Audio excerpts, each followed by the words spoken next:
जय भीम साथियों।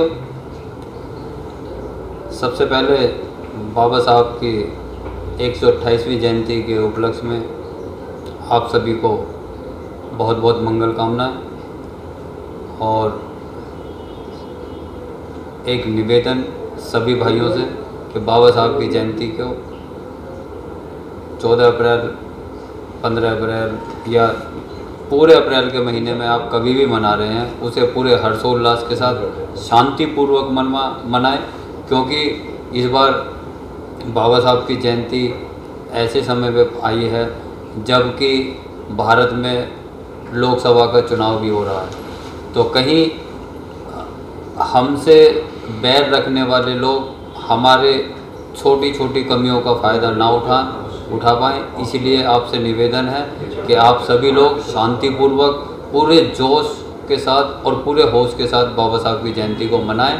और बाबा साहब, एक निवेदन और है सभी भाइयों से कि बाबा साहब को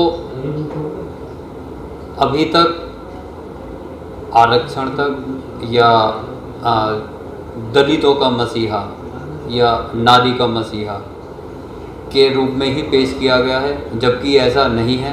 बाबा साहब पूरे देश के नेता हैं।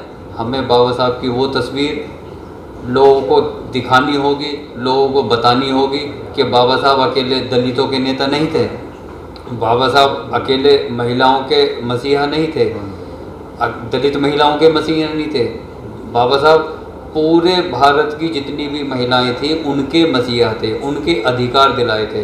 बाबा साहब दलितों के लिए काम नहीं किया था, पूरे देश के सभी नागरिकों के लिए उन्होंने समान अधिकार दिए थे। तो बाबा साहब को रिजर्वेशन से बांध के रखना या दलितों से बांध के रखना, मैं समझता हूँ बेईमानी होगी।